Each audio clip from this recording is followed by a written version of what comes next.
Hello student, class 12th subject drawing and painting chapter 4 Mughal शैली। तो इसके कुछ पॉइंट्स हैं, इनके बारे में आपको बता देती हूँ। जैसे इंट्रोडक्शन है, परिचय, उद्भव और विकास, सब्जेक्ट मैटर, विषय वस्तु और विशेषताएं। बच्चों, ये आपके एग्जाम में पूछे जाते हैं। ठीक है, तो चलिए मैं आपको मुगल शैली के बारे में पढ़ाऊंगी आज, तो आप ध्यान से सुनेंगे। मुगल कला एक ऐसी कला थी जो कि पर्शियन आर्ट और इंडियन स्टाइल दोनों का मिक्सचर थी। इंडियन स्टाइल मतलब राजस्थानी पेंटिंग।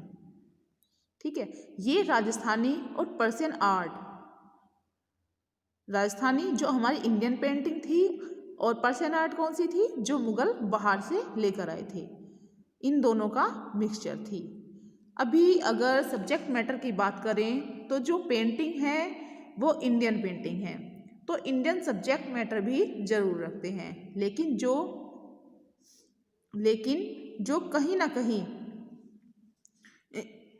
अलंकरण है, बॉर्डर डेकोरेशन है, हम देखते हैं वो पूरी की पूरी पेंटिंग में पर्शियन प्रभाव उसमें दिखाई देता है। तो पहले जो हमारा टॉपिक है वो है ओरिजिन एंड डेवलपमेंट, यानी कि उत्पत्ति और विकास। हम जो सारे मुगल शासक हैं उनको सीरियल वाइज पढ़ेंगे। ठीक है, सबसे पहले जो इसकी मुगल वंश की जो नींव डाली थी, मुगल वंश के जो संस्थापक थे कौन थे, बाबर थे। ठीक है, बाबर के पुत्र कौन हुए, हुमायूं। हुमायूं के पुत्र कौन हुए, हमारे अकबर। अकबर के पुत्र जहांगीर। जहांगीर का पुत्र शाहजहां, और फिर औरंगजेब। औरंगजेब से बहादुर शाह जफर। ठीक है बच्चों, तो ये इसके मुख्य मुगल शासक थे सारे। अब इसमें हमारा आता है, सबसे पहले हम पढ़ेंगे ओरिजिन एंड डेवलपमेंट, इसकी उत्पत्ति और विकास के बारे में। ठीक है, ये तैमूर वंश से शुरू होता है। बाबर जो था वो तैमूर वंश का शासक था। बाबर एक बहादुर सिपाही और कुशल सेनापति ही नहीं था, वह चित्रकारी का भी बहुत बड़ा प्रेमी था। ठीक है, तो बच्चों जो ये था, ये मंगोल का एक वंश है। बुखारा व समरकंद के तैमूर वंश के मुगल वंश के शासकों के संरक्षण में चित्रकला का बहुत विकास हुआ, और ये 15वीं सदी में देखा जा सकता है। इसका प्रसिद्ध कलाकार था बिहजाद। इसको पूर्व का राफेल भी कहा जाता है, क्योंकि राफेल एक अच्छे कलाकार हैं जो कि वेस्टर्न के आर्टिस्ट हैं। जो बिहजाद था वो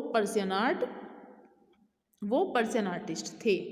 बिहजाद वो सुल्तान हुसैन मिर्जा की कोर्ट में एज एन आर्टिस्ट काम करता था। इस सुल्तान की मृत्यु के बाद बिहजाद ने सफाविद शाह इस्माइल के दरबार में पद ग्रहण किया। ठीक है, बिहजाद प्रारंभिक तौर पर तैमूर वंश से संबंध रखता था। ठीक है, कौन, बिहजाद, इसलिए बाबर उनका फेवर करता था। अब इसके जो प्रमुख शासक थे वो कौन कौन से थे, बाबर, हुमायूं, अकबर, जहांगीर, शाहजहां, औरंगजेब। तो इसका जो प्रमुख शासक था प्रथम, वो था बाबर। ठीक है बच्चों, जो बाबर था मुगल साम्राज्य का भारत में संस्थापक बाबर था। वह चित्रकारी का भी शौक रखता था।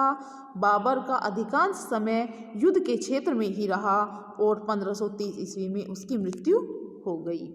लेकिन फिर भी बाबर अपने साथ बहुत सारे आर्टिस्ट रखते थे, वो बहुत सारी पेंटिंग में रुचि लेते थे। उन्होंने बहुत सारी पेंटिंग बनवाई भी है। इसका अगला जो शासक था वो था हुमायूं। हुमायूं का जो समय है 1530 से 40 और 1555 से 56। शेरशाह सूरी ने हुमायूं को सबसे पहले चौसा के युद्ध में हराया था, तथा फिर 1540 में शेरशाह सूरी ने हुमायूं को कन्नौज के युद्ध में भी हराया था। हुमायूं भी युद्धों में व्यस्त रहा। उसके जीवन काल में दास्तान अमीर हमजा की चित्रकारी की गई।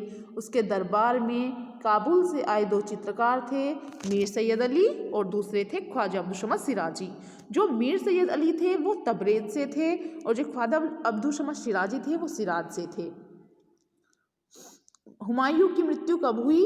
इसकी मृत्यु 1555 ईस्वी में हो गई थी। उसके बाद गद्दी पर कौन बैठा? हुमायूं का पुत्र अकबर। ठीक है, अकबर का जो समय है, उसका जो गोल्डन पीरियड है, अकबर का समय जो है वो उसका गोल्डन पीरियड था। अकबर मात्र 13 वर्ष के थे जब वो गद्दी पर बैठे। अकबर की रुचि चित्रकारी, कला, भवन कला, निर्माण कला, वास्तुकला तथा शिल्प कला में भी थी। अकबर के काल में चित्रकला का बहुत विकास हुआ। उन्होंने बहुत सारे कलाकारों को अपनी चित्रशाला में रखा। उन्हें किसी भी धर्म से कोई परेशानी नहीं थी। आईने अकबरी एक पुस्तक है जो कि अबुल फजल ने लिखी है। इसमें 1400 घटनाएं चित्रित की गई है। अकबर ने एक धर्म चलाया, दीन-ए इलाही, जिसका अर्थ है सुलहनामा या सुलहकुल। ठीक है बच्चों, तो अब आते हैं अकबर कालीन प्रमुख चित्रित ग्रंथ। अकबर काल में कौन कौन से ग्रंथ चित्रित हुए? तारिक खानदान तैमूरिया, रज़मानामा, रामायण, बख्ते बाबरी, अकबरनामा, अनवार सुहेली, अय्यार दानिश, नल दमयंती, जफरनामा, हमजानामा, बाबरनामा, चंगेज़नामा, आईने अकबरी, तैमूरनामा, शाहनामा। और जो इनमें से इम्पोर्टेंट हैं वो कौन कौन से हैं हमारे? उनमें से जो इम्पोर्टेंट है वो है तारिक खानदान तैमूरिया, रमज़ानामा, रामायण, अकबरनामा, अनवार सुहेली, अय्यार दानिश, नल दमयंती, हमजानामा, बाबरनामा। ठीक है, और एक ये है आईने अकबरी। ये हमारे अकबर कालीन प्रमुख ग्रंथों में से प्रसिद्ध ग्रंथ हैं जो मैंने आपको अभी बताए हैं अंडरलाइन करके। ठीक है, अब आते हैं हमारे अकबर काल के प्रमुख चित्रकार कौन कौन से थे? मीर सैयद अली, बिहिजाद, मिस्किन, मनोहर, मंसूर, लाल, गोवर्धन, दसवंत, जगन्नाथ, ख्वाजा अब्दुल समद सिराजी, भाग, बसावन, दौलत, केसो, शंकर, इनायत, मुकुंद। अब इनमें से जो फेमस आर्टिस्ट है वो मैं आपको बता देती हूँ कौन कौन से हैं। मीर सैयद अली, ख्वाजा अब्दुल समद सिराजी, बिहिजाद, मिस्किन, मनोहर, मंसूर, दसवंत। ठीक है बच्चों, एक है बसावन। ये इसके फेमस आर्टिस्ट हैं। किसके? अकबर कालीन के, अकबर काल के। ठीक है, अब इसमें है अकबर काल में चित्रित ग्रंथ। अकबर काल में प्रमुख चित्रकार मैंने आपको बता दिए हैं, चित्रित ग्रंथ भी बताए हैं और प्रमुख चित्रकार भी बताए हैं। अगर बात करें विकास की तो चित्रकला का सबसे ज़्यादा विकास किसके समय में हुआ? वो हुआ जहांगीर के टाइम में। बच्चों, जो व्यक्ति चित्र बने हैं सबसे ज़्यादा वो अकबर के टाइम में बने हैं और जो सबसे सुंदर व्यक्ति चित्र बने हैं वो जहांगीर के पीरियड में बने हैं। ठीक है, अकबर का पुत्र जहांगीर कला का प्रकृति प्रेमी था। जो ये था जहांगीर, इसकी रुचि किस में थी? प्रकृति में थी। इसने क्या किया? इसने सबसे ज़्यादा लैंडस्केप बनवाए। ठीक है, उसके काल में सबसे सुंदर व्यक्ति चित्र बने। अकबर के काल में सबसे ज़्यादा व्यक्ति चित्र किसके समय में बने? सबसे ज़्यादा व्यक्ति चित्र बने बच्चों अकबर के समय में। और जो सबसे सुंदर व्यक्ति चित्रण हुआ वो जहांगीर के टाइम में हुआ। उसने अपने समय अनेक चित्र पक्षियों के, फूलों के और जानवरों के भी बनवाए। उसके समय में मानव चित्र बहुत लोकप्रिय हुए। किसके समय में? जहांगीर के समय में लोकप्रिय हुए। इसके समय की एक पुस्तक अनवार सुहेली है जो हमें पढ़कर मोरल देती है। इसमें जो अनवार सुहेली है इसमें सारी जितनी भी है मोटिवेशनल स्टोरीज हैं।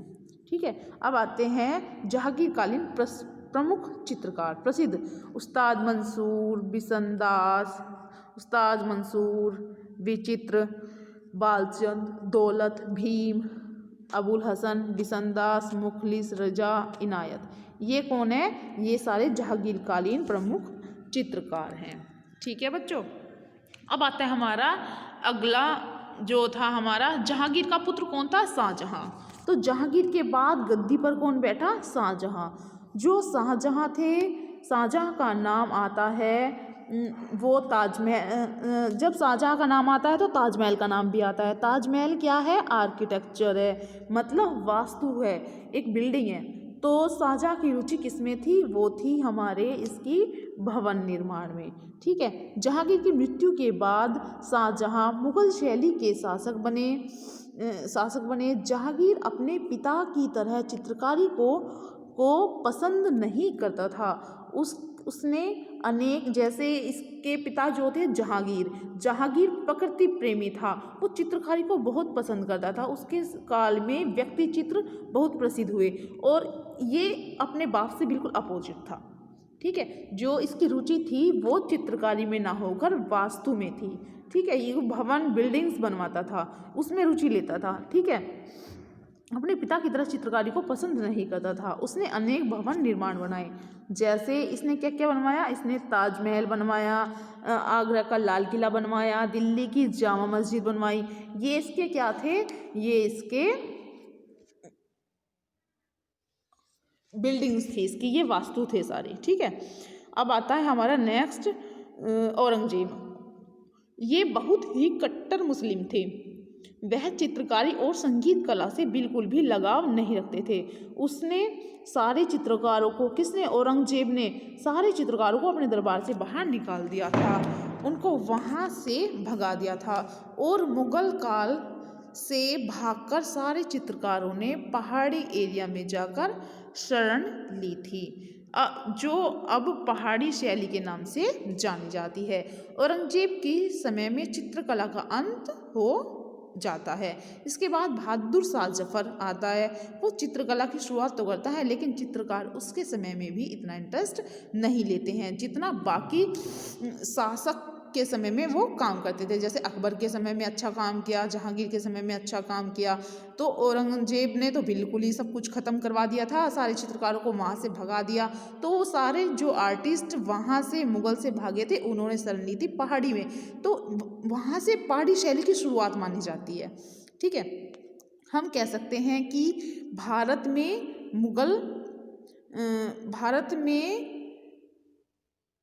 मुगल कला मुगलों के साथ ही उत्पन्न हुई थी और मुगलों के साथ ही पनपी, और मुगल शासन की समाप्ति के बाद ही मुगल चित्रकला समाप्त हो गई। ठीक है बच्चों, थैंक यू। नेक्स्ट वीडियो में मैं आपको मुगल शैली की विशेषताओं के बारे